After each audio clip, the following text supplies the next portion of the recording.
When the hired cook arrived to work at the Millionaire's Thanksgiving dinner, she saw a picture of her mother in a golden frame. Moments later, the millionaire was hospitalized.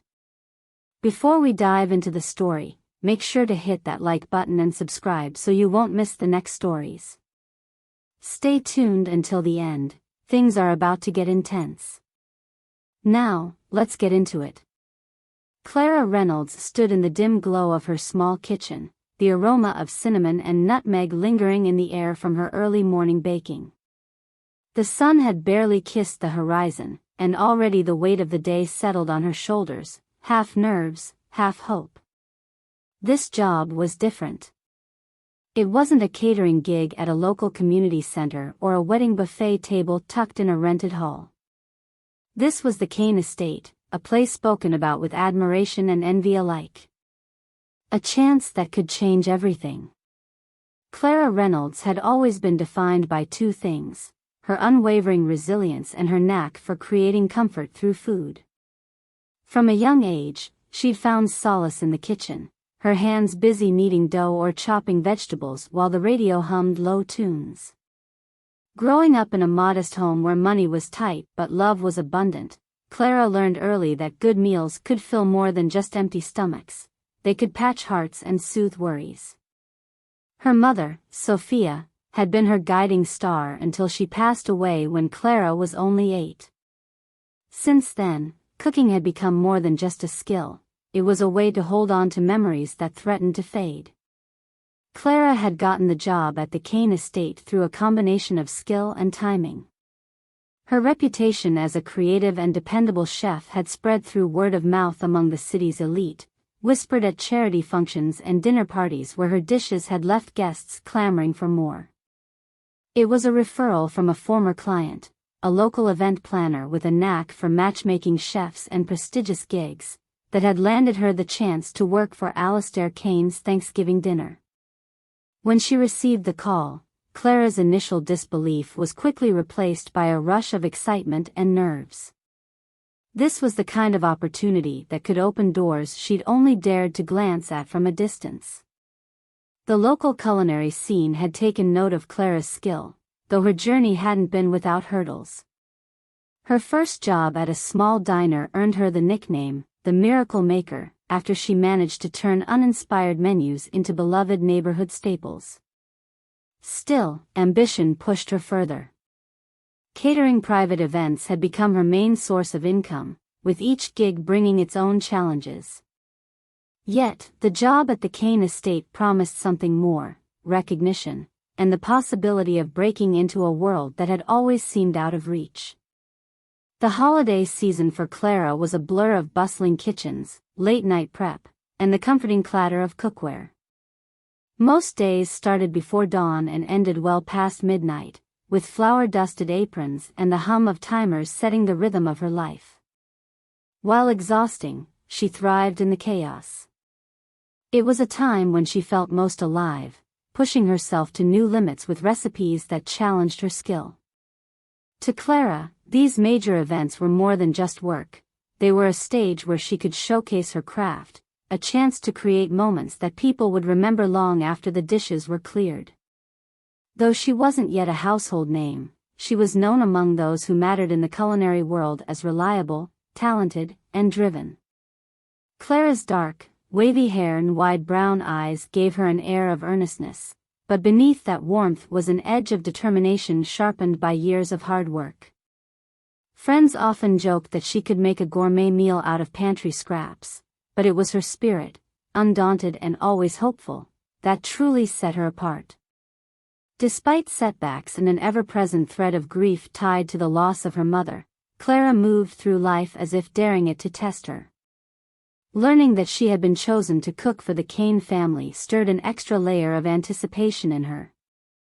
The Kanes weren't just any wealthy household, they were practically legends in the city, woven into its very fabric with stories of grandeur and philanthropy. The idea that she would be preparing a meal in their historic home filled Clara with pride and a touch of awe. It was validation that her long hours and tireless work were paying off, but more than that, it was a mystery and a challenge all wrapped up in the glow of Thanksgiving. Clara adjusted her grip on the handle of her knife case as she walked up the winding gravel path that led to the Kane mansion. The late autumn air was crisp, rustling the last stubborn leaves clinging to the sprawling oaks that bordered the estate. Each step made her heartbeat quicken, a mix of anticipation and the sheer disbelief that she, Clara Reynolds, was about to cook at the most renowned house in town. The mansion rose before her, its stone facade majestic yet softened by ivy creeping up its edges. It had an old-world elegance, the kind spoken about in history books, with a charm that hinted at stories whispered across generations. Clara's eyes roamed over the estate as she made her way up the gravel path. Sprawling gardens surrounded the mansion, with sculpted hedges and fountains that seemed to murmur stories of their own. Late-blooming chrysanthemums added splashes of deep crimson and gold among beds of ivy and topiary. A cobblestone path wound toward a small gazebo wrapped in twinkling lights, casting soft glows over the manicured lawn. The mansion itself was majestic, built of pale stone with ivy draping the edges and turrets that reached for the sky. It was a place steeped in history, where every corner likely held whispered secrets and a past that stretched over generations. The grandeur of the estate wasn't just in its size but in the details, the carved wooden shutters, the delicate scrollwork along the iron balconies, and windows so tall they seemed to invite the heavens inside. It was a place Clara had only heard of in passing tales, where prestigious events shaped the city's social calendar. The kind of home that resonated with old money and whispered power. As she took it all in, the weight of the day settled deeper, equal parts excitement and an unfamiliar unease. Preparing for this day had been an endeavor in itself. Clara had spent the past week researching traditional Thanksgiving dishes with a modern twist, studying the preferences of the Kane family based on what little information she could gather. She hadn't slept well the night before. Her mind had raced with thoughts of sauces and soufflés, checklist items tumbling over themselves.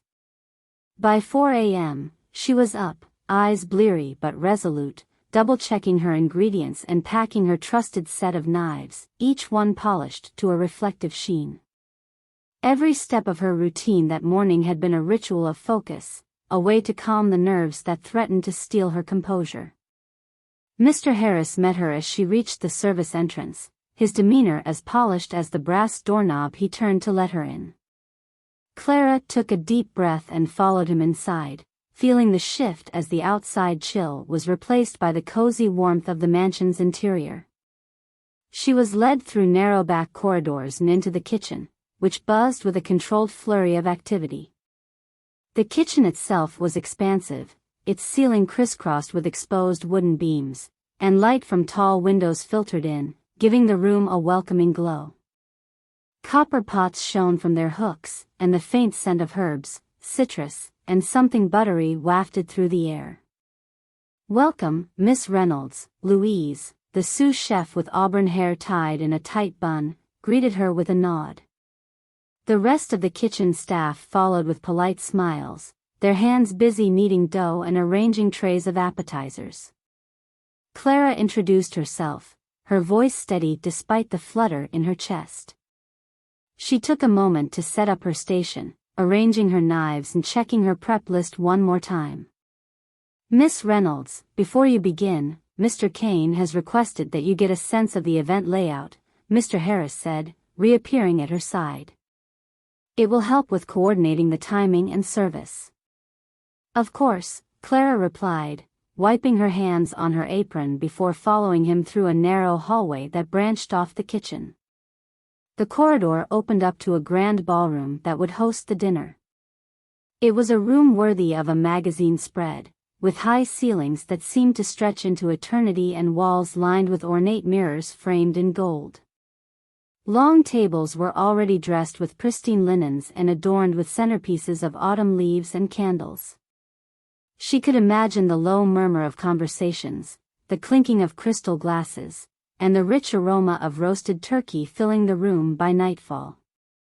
With a final nod of approval, Mr. Harris gestured for Clara to follow him back to the kitchen. They took a different hallway on the return, one lined with portraits and photographs. Clara's eyes roamed the faces framed in gold and silver, some in stiff formal poses, others caught in moments of joy that looked almost out of place in such a formal setting. She marveled at the heritage they depicted, stories told in brushstrokes and captured smiles. Then, she saw it. Tucked in a corner, half hidden by the frame of a nearby mirror, was a portrait that made her breath catch in her throat. The woman's smile was unmistakable, even after all these years. Her mother, Sophia, gazed out of the frame, youthful and vibrant, wearing the very dress Clara had studied in an old photograph at home. A lump rose in Clara's throat, her hand instinctively tightening around the hem of her apron. "Miss Reynolds?" Mr. Harris asked, his voice cutting through the storm of her thoughts. Clara blinked, realizing she had stopped in her tracks, her gaze locked on the image as if it might disappear if she looked away. "Yes, sorry," she said, forcing her voice to remain steady. "Just admiring the history here."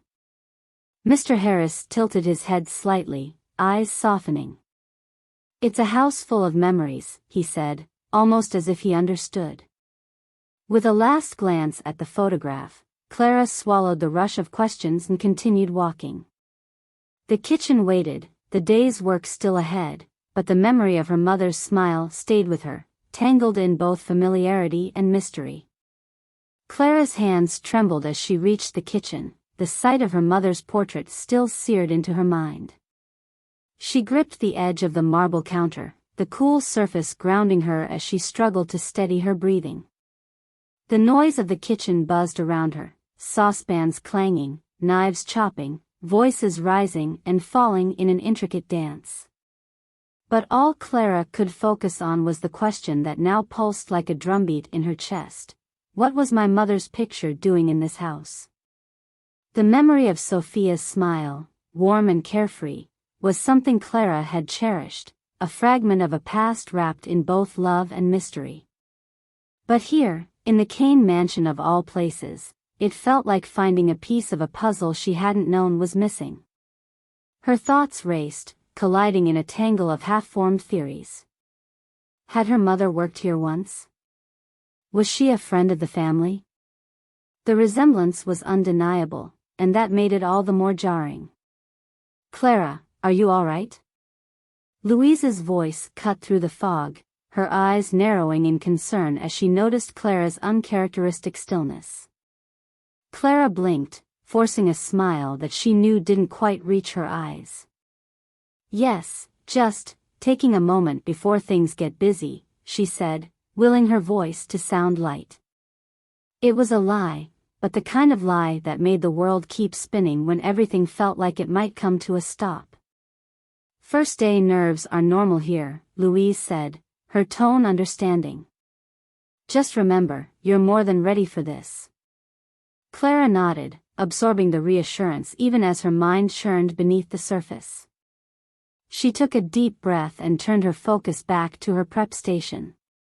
The repetitive motion of slicing carrots and marinating turkey helped, if only for a moment.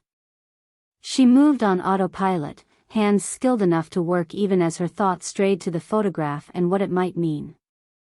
Just as she arranged a row of fresh herbs, a shadow crossed the room. It was Mr. Harris, watching with the careful, unreadable expression that butlers seemed to perfect. He approached, his footsteps soft on the stone floor.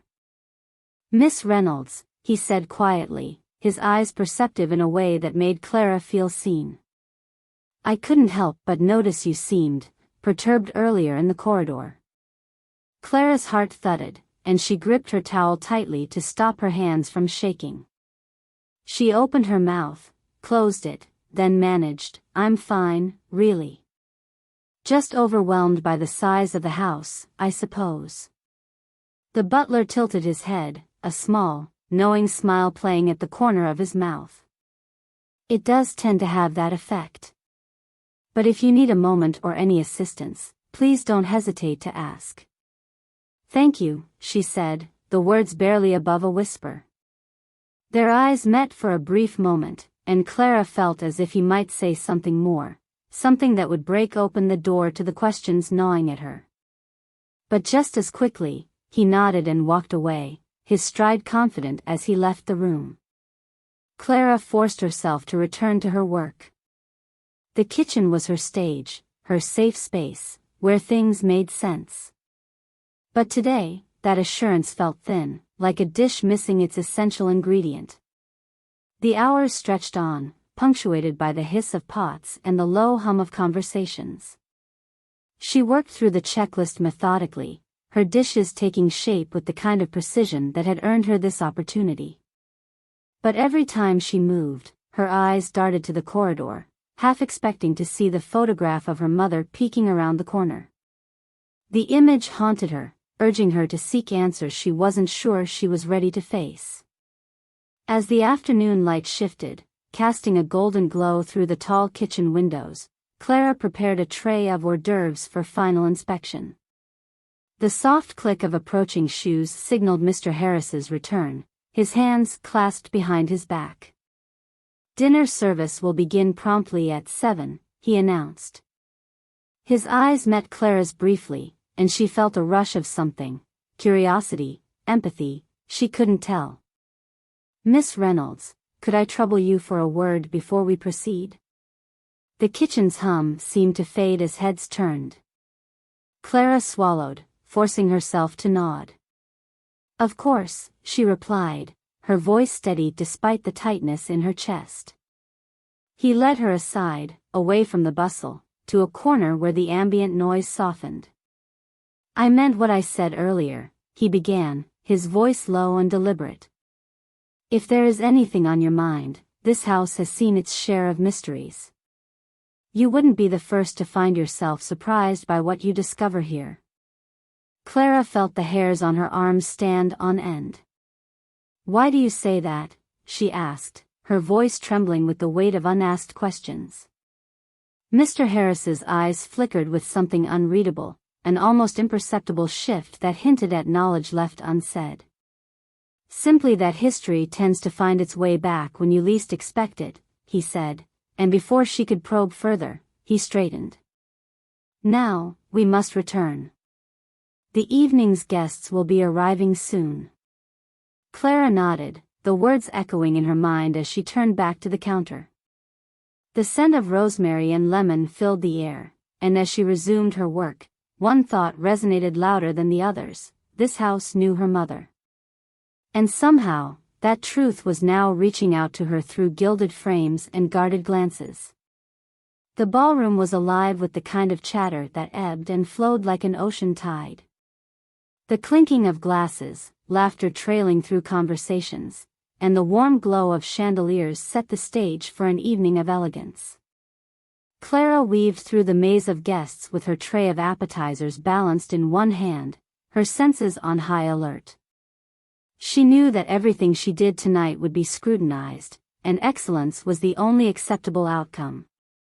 As she moved to offer a tray of smoked salmon canapés to a group of guests, she felt a presence before she saw him. The room seemed to still, or maybe it was just the sudden thudding of her heart that made everything blur for a moment. Alistair Kane, the host and the enigmatic force behind the estate, stood a few feet away, speaking with a distinguished couple. His hair was more silver than black, his posture commanding but with an edge softened by time. Their eyes met as if drawn by an unseen thread. Alistair's conversation faltered, and the smile he had worn moments before slipped, replaced by an expression Clara couldn't quite read. Surprise? Recognition? She couldn't tell, but it made the hairs on her neck stand up. He turned toward her, brows pulling together in a question he didn't yet voice. "Miss, may I?" One of the guests reached for a canopy, snapping Clara out of her trance. She quickly nodded, her practiced smile in place as she extended the tray, careful not to spill anything. "Thank you, dear," the woman said, oblivious to the undercurrent crackling between Clara and Alistair. Alistair's gaze remained fixed on Clara as if trying to place her in a room full of strangers. The moment stretched, taut with unspoken words. Finally, he took a step closer, clearing his throat. "Excuse me, miss. Have we met before?" The question, so straightforward yet weighted with curiosity, made Clara's pulse race. She shook her head, keeping her expression composed even as the memory of her mother's photograph flared behind her eyes. "No, sir, I don't believe so," she said, her voice steady. Alistair nodded slowly, but his eyes betrayed him. They flickered with something deeper, a shadow of recognition he couldn't seem to place. "Strange. You remind me of someone," he said softly, as though speaking more to himself than to her. "I've been told I have one of those faces," Clara replied, an attempt at levity that didn't quite mask her unease. She kept the tray balanced, her knuckles white against the silver edge. For a heartbeat, neither of them moved, locked in an unexpected standoff of curiosity and guarded silence. Mr. Harris, ever the perceptive figure, appeared at Alistair's side. "Sir, they're ready for you to begin the welcome speech," he announced with impeccable timing, breaking whatever spell had settled over them. Alistair blinked, the fleeting moment slipping through his grasp. "Yes, of course," he said, casting one last lingering glance at Clara before turning to face the assembled guests. The room stirred as the crowd shifted their attention, and the tension began to dissipate. Clara let out a breath she hadn't realized she was holding. Her pulse thudded erratically as she moved to the edge of the room, setting her tray down on a side table before her hands betrayed her further by shaking. The brief encounter had left her more rattled than she cared to admit.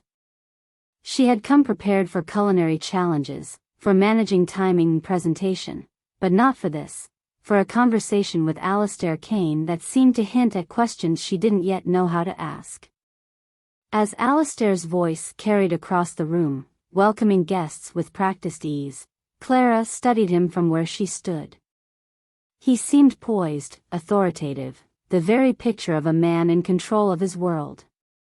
Yet there had been a flicker in his expression when he looked at her, an emotion that mirrored the storm brewing in her own chest. "Are you okay?" Louise whispered as she brushed past, a tray of champagne flutes balanced in her hand. Clara forced a smile and nodded, though her thoughts swirled with too many questions to count. "Just a long night," she said, the words feeling like a placeholder for everything else she wanted to say. The rest of the dinner service passed in a blur of plated dishes and careful presentations, but Clara felt as though she were moving through a dream, each moment punctuated by a glance toward Alistair. He never looked her way again, fully engrossed in his role as host, but that initial moment between them lingered like an unfinished conversation. When the last of the desserts had been served and the guests settled into quieter conversations over coffee, Clara slipped into the kitchen to catch her breath. She leaned against the counter, the steady hum of the refrigerator a comforting backdrop. The weight of the evening pressed on her, heavier now with the knowledge that Alistair Kane had seen something in her, a familiarity that didn't just feel coincidental. Clara touched her apron, smoothing out a crease as if she could press away the chaos inside her. If he recognized her, did he also know her mother? Was there more to his reaction, or was she reading too much into a moment that had seemed monumental only to her? The questions spun around her, each one more urgent than the last. "Miss Reynolds," Mr. Harris's voice called from the doorway. "Your presence is requested in the main room. Mr. Kane would like a word."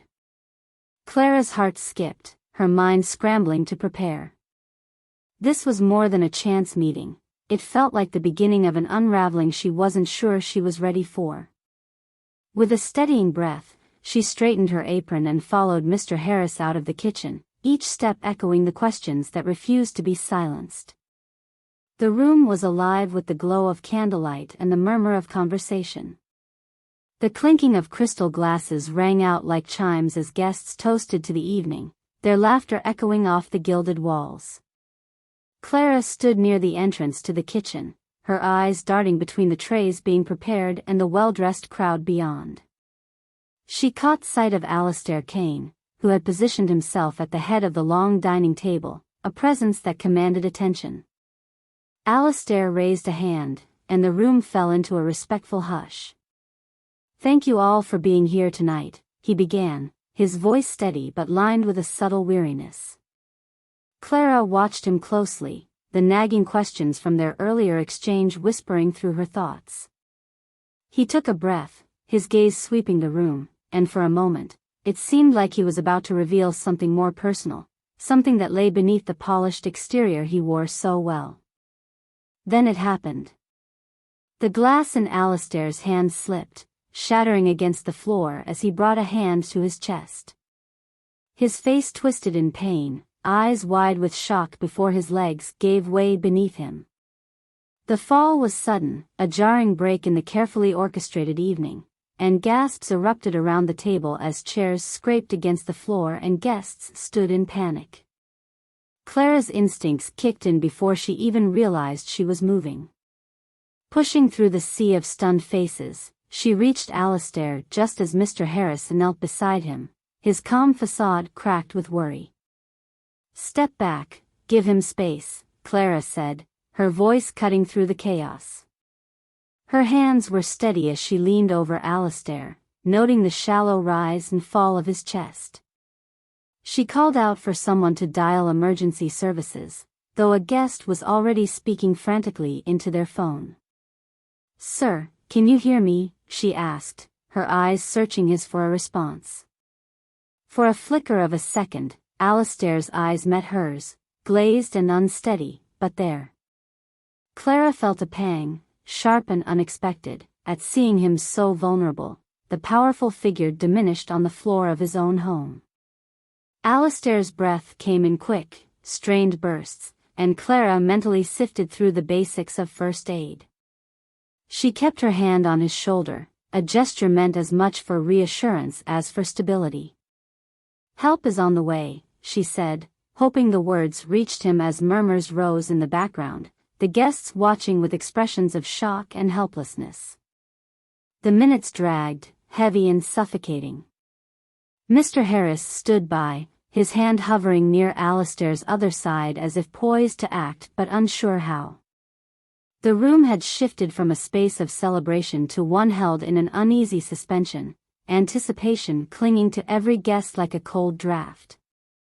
Finally, the wail of sirens sliced through the thick tension. Paramedics burst into the room, their bright uniforms a startling contrast to the opulence of the evening. Clara stepped back, her heart thumping against her ribs as she made way for them. They worked with a practiced efficiency, questions and medical terms exchanged in clipped tones. Clara moved to the edge of the room, pressing her palm against the cool surface of the wall. The adrenaline began to wear off, leaving her with a different kind of thrum, a strange mix of relief that help had arrived and a disquieting concern for the man who, hours ago, had seemed so untouchable. "You did well," Mr. Harris said, appearing at her side, his voice low enough that only she could hear. Clara nodded, not trusting herself to speak just yet. She glanced at Alistair as the paramedics prepared to move him, noting the slight color returning to his cheeks. He looked fragile in that moment, a stark contrast to the imposing figure she had first glimpsed in the hallway. The pang returned, more insistent this time, filled with the echo of her mother's photo and the uncertainty that surrounded it. The paramedics wheeled Alistair out, and the spell broke. The guests began to murmur again, questions spilling over each other as people pieced together what had happened. Clara caught snippets. Did he have a history? He looked fine earlier, didn't he? She took a deep breath, pulling herself away from the noise and back into the kitchen, where the familiar scent of rosemary and citrus greeted her like an old friend. Louise turned as Clara entered, her eyes wide with questions. "Are you okay? What happened out there?" Clara exhaled, the tension in her shoulders slowly easing. He collapsed during the speech. Paramedics have him now. She rubbed her forehead, the memory of Alistair's pained expression still vivid. It was unexpected. Louise reached out and squeezed Clara's arm. You did what you could. And thank goodness you knew how to act. Not everyone would have been that calm. Thanks, Clara said, the corners of her mouth lifting in a faint smile. But inside, the questions roared louder. What was happening in this house, and why did it feel as if every step she took brought her closer to answers she wasn't prepared for? She looked back toward the dining room, now quieter, the gleam of shattered glass catching the light like a scattering of stars. The hospital waiting room buzzed with a low hum of voices, subdued but sharp with tension. Clara sat with her hands clasped tightly in her lap, her eyes fixed on the sterile white tiles beneath her feet. Around her, guests who had moments before been enjoying an opulent Thanksgiving now sat stiffly in designer suits and evening gowns, their expressions drawn and uneasy. The air smelled of antiseptic, cold and sharp, and every creak of the hallway floor made hearts jump. Clara glanced around, eyes landing on Mr. Harris, who sat a few seats away. His usually composed demeanor was cracked, worry carving lines into his face. He caught her glance and offered a thin smile that held more exhaustion than comfort. Clara's chest tightened. The day had unraveled in ways she couldn't have anticipated, and the weight of the unanswered questions threatened to overwhelm her. The image of her mother's portrait in that gilded frame, now intertwined with Alistair's sudden collapse, throbbed in her mind like a bruise. Summoning a courage she didn't quite feel, Clara moved to sit beside Mr. Harris. The rustle of her uniform sounded too loud in the silence between them. Mr. Harris, she began, her voice barely above a whisper, there's something I need to ask. The butler turned to her, his eyes a mix of fatigue and curiosity. Yes, Miss Reynolds. Clara's fingers tightened against her palms. Earlier today, in the hallway near the ballroom, I saw a photograph of my mother. Sophia Reynolds. She paused, searching his face for a flicker of recognition. It was there, a small, startled shift that told her she was onto something. She worked here, didn't she? A long time ago. Mr. Harris sighed, the kind of sigh that held years of untold stories. He nodded slowly, his gaze distant as if reaching for memories buried under decades of service. Yes, Sophia did work for the Kane family. It was before my time, but her name is still spoken about among the older staff. Clara's breath caught in her throat. She wasn't sure if she wanted to know more, but the questions pressed forward relentlessly. What was she like? And why would her photo be there, in the hallway? Mr. Harris glanced around the waiting room, making sure no curious ears were listening. When he was satisfied, he turned back to her, his voice barely louder than a breath.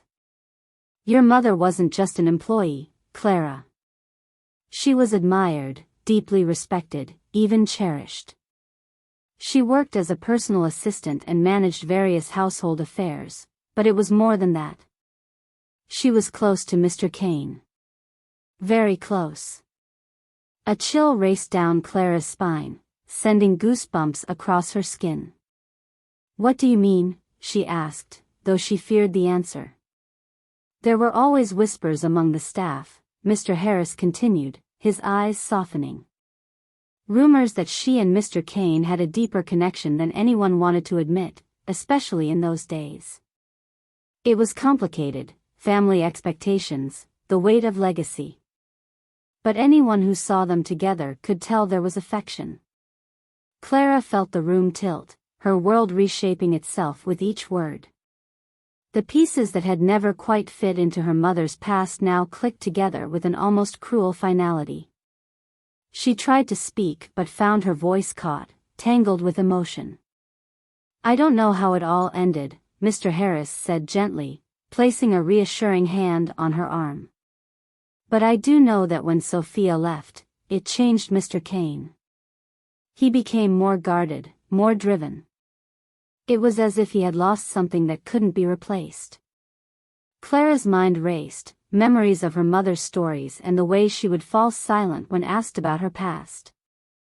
She'd always assumed it was grief, the loss of youth or the struggles of being a single parent. But this was something she hadn't dared to imagine. Before she could process the revelation further, the squeak of a doctor's shoes echoed down the hall. Everyone turned as the young woman in scrubs approached, her expression professional but not grave. "Mr. Kane is stable and responding well to treatment," she announced, and the collective breath of relief from the waiting room was palpable. "He'll need to stay for observation, but he's asking to see a few people." The room erupted in whispers, guests speculating who would be called in first. Clara felt an inexplicable pull, a sense that whatever came next would change everything. Mr. Harris looked at her, a knowing look in his eyes. "Go to him, Clara," he said softly. "You need answers, and so does he." The guests' attention shifted, confusion flitting across their faces as Clara stood and made her way toward the doctor. With each step, the weight of what she'd just learned settled deeper in her chest. She didn't know what Alistair would say, or if he would confirm what Mr. Harris had just told her, but she knew one thing: the past had found its way to the present, and there was no turning back now. The doctor led her down the stark hallway, each step echoing with the anticipation and fear tangled inside her. The room at the end was quiet, the only sound the soft beeping of monitors. Alistair lay propped up on the bed, his eyes closed but expression more at ease than it had been at the dinner. Clara paused at the door, taking a breath before stepping inside. His eyes opened, and for the first time, they looked at her not with confusion or recognition that he couldn't place, but with a kind of understanding. "Clara," he said, his voice rough but steady. "We need to talk." Clara stepped into Alistair's hospital room, the sterile smell of disinfectant mingling with the rhythmic beeping of the heart monitor. The dim light cast shadows across the room, softening the sharp lines of machines and the cold gleam of metal. Alistair's eyes were open, a muted blue that seemed softer in this moment. He looked at her with an expression that held none of the power or grandeur he was known for, only quiet sincerity. "Clara," he said, the word carrying a weight that settled deep in her chest. His voice was hoarse, stripped of its usual strength, but there was a warmth in it she couldn't ignore. He gestured to the chair by his bedside, and she sat down, the scrape of the metal legs against the floor the only sound in the room for a moment.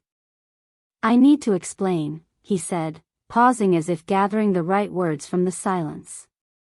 "Seeing you today, it was like looking at a ghost." He exhaled, a small, tired laugh escaping his lips. "But maybe that's not fair. More like seeing hope that I thought I'd lost."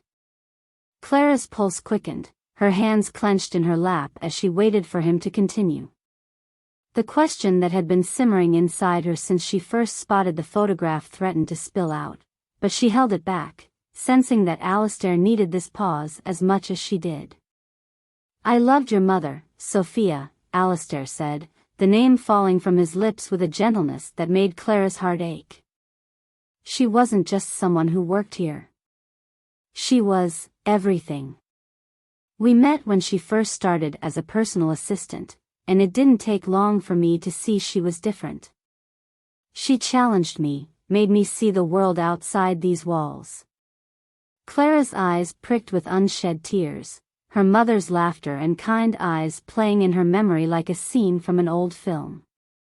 "Why didn't she ever tell me?" The words were out before she could stop them, soft but heavy with hurt. Alistair's gaze faltered, and he nodded as if he expected the question.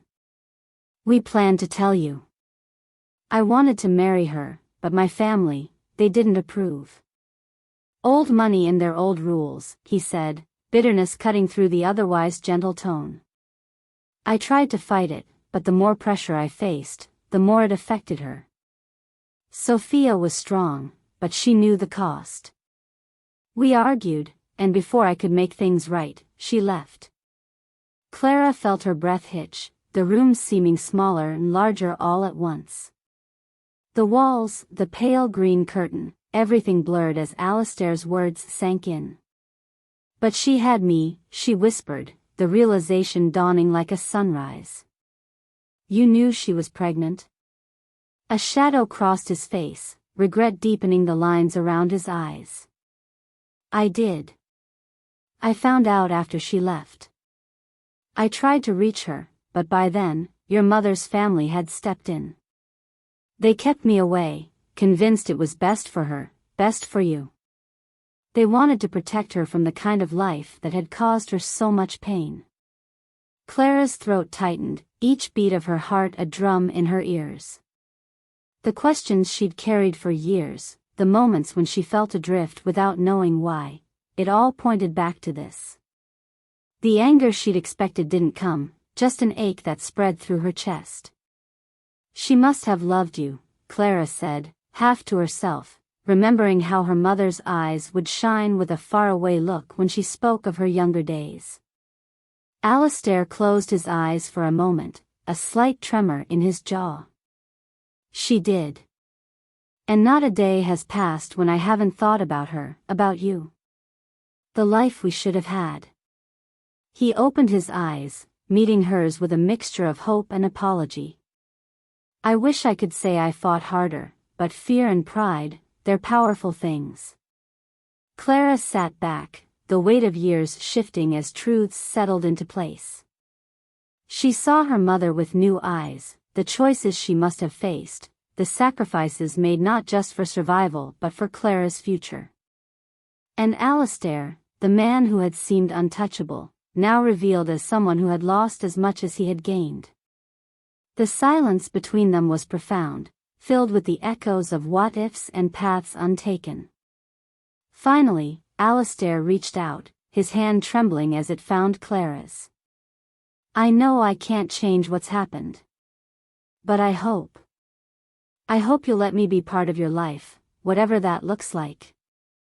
Clara's fingers tightened around his, the gesture small but filled with the promise of something new.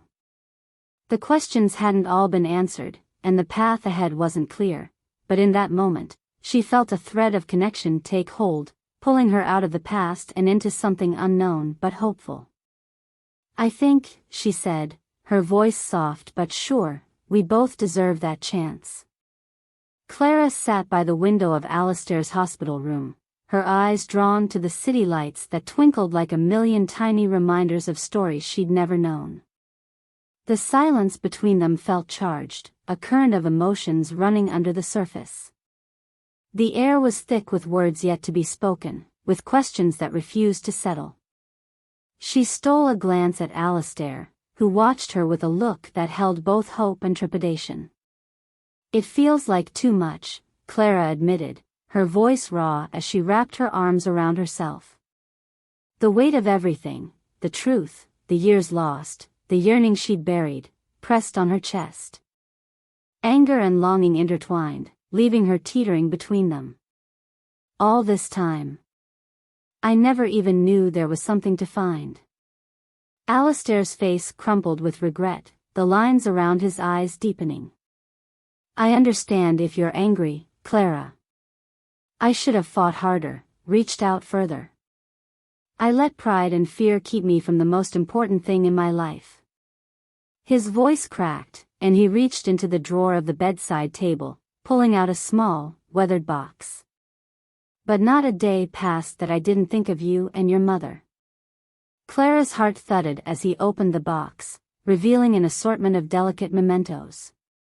Inside was a silver locket with an engraving of wildflowers, a pressed letter written in her mother's flowing script, and an old photograph of Sophia leaning against a cherry blossom tree, a soft smile on her lips. The sight of her mother, alive in that frozen moment, sent a pang through Clara, half memory, half something she couldn't name. She wore this locket every day, Alistair said, holding it up so it glimmered under the fluorescent light. His eyes were distant, lost in a memory. She said it reminded her of simpler times, days when we'd slip away to the park just to escape all the expectations. Clara took the locket, feeling its cool surface in her palm, the weight of her mother's love and secrets pressing into her skin. Tears stung her eyes, and she looked at Alistair, who seemed smaller now, less the untouchable figure she had known and more human, more real. He wasn't just the powerful businessman who presided over charity galas and city meetings. He was a man who had known loss and carried it like a scar. "I don't know how to feel," Clara admitted, her voice shaking. "It's like I've been handed pieces to a puzzle I didn't even know existed, and now it's up to me to decide if I want to put them together." Alistair nodded slowly, the exhaustion in his features tempered by something that looked like hope. "You don't have to decide now. I just needed you to know that you were loved, even if it didn't reach you in the way it should have." He took a breath, deep and steady. "And if you're willing, I want to know you. Not just as a memory or a distant hope, but as my daughter." The word hung between them, shifting everything. Daughter, it was something she'd never imagined hearing from him, but there it was, raw and unadorned. The anger she'd felt at not being fought for, the sadness at years lost, they were still there, but so was something else, the chance for connection, a thread she could choose to pick up or let fray. Clara glanced back at the photograph, the edges yellowed and delicate. It spoke of a time that had slipped away, but it also held the possibility of new beginnings. "She told me stories sometimes," Clara said softly, more to herself than to him. "But they always stopped short, like she couldn't bear to finish them. Now I see why." Alistair's eyes glistened, and he pressed his lips together, holding back whatever emotion threatened to spill.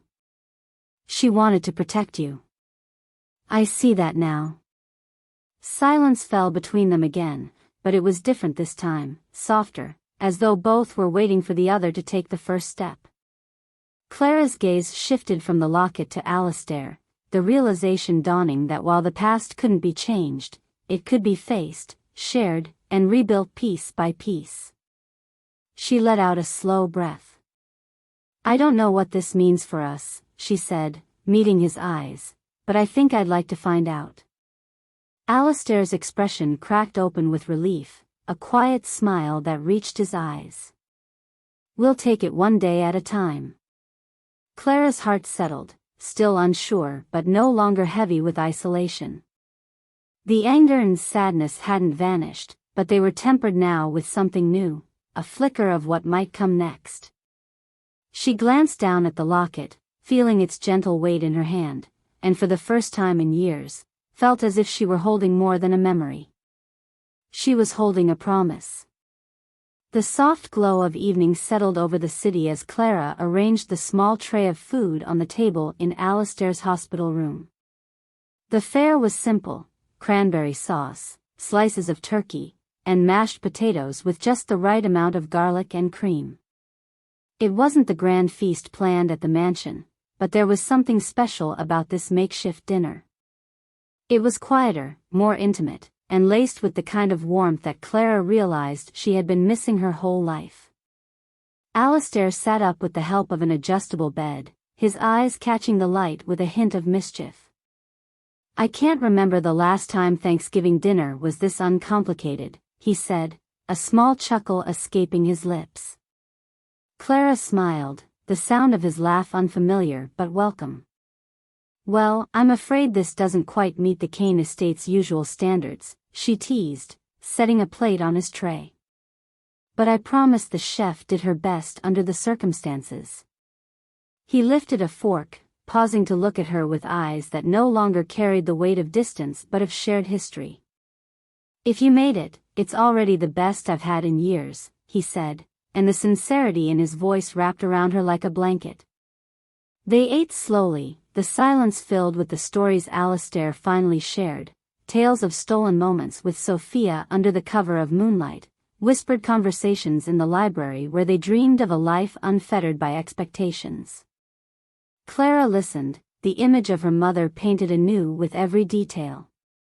There were moments when her throat tightened with grief, the ache of what could have been, but there was also a quiet joy in knowing that her mother had been deeply loved. When the plates were cleared and only the last remnants of pumpkin pie remained, Alistair's expression turned thoughtful. "I never imagined that a day like today would come, where I'd get the chance to sit with you and share these stories." He paused, eyes dampening with unshed tears. "It's more than I deserve." Clara reached across the table and placed her hand over his. "It's not about what we deserve. It's about what we do next." The words felt right, and for the first time, she meant them. The future was uncertain, but it was theirs to shape. A knock at the door interrupted them, and Mr. Harris entered, a rare smile on his lips. "Sir, the guests have been informed. They're waiting at the mansion, hoping for some good news." Alistair glanced at Clara, who nodded in understanding. "Then let's not keep them waiting too long," she said. "We have something to celebrate." Later that night, when they returned to the mansion, the atmosphere had shifted. The grand dining room, once so intimidating, now felt inviting. The guests who had stayed murmured in groups, their surprise turning to understanding as Alistair walked in, Clara at his side. Heads turned, and a soft wave of whispers rippled through the room. Alistair cleared his throat, the room silencing in an instant. "Thank you all for your patience and concern," he began, his voice strong despite the events of the day. "Tonight has been about more than tradition or opulence. It's been about finding what truly matters." He turned to Clara, and the room followed his gaze. "For those who don't yet know, this is Clara Reynolds. My daughter." The words resonated, filling the space with something profound. The surprise on the faces of friends and acquaintances shifted to smiles, a few people dabbing their eyes as the significance of the moment settled in. Louise raised her glass, a wide grin breaking across her face. "To new beginnings and the family we find when we least expect it."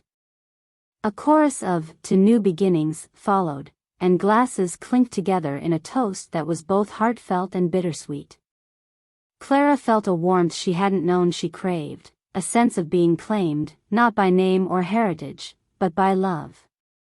As the guests resumed their conversations, mingling with a shared joy, Clara felt Alistair's hand rest lightly on her shoulder. "I hope your mother is looking down and seeing this," he said quietly. "She'd be so proud of you."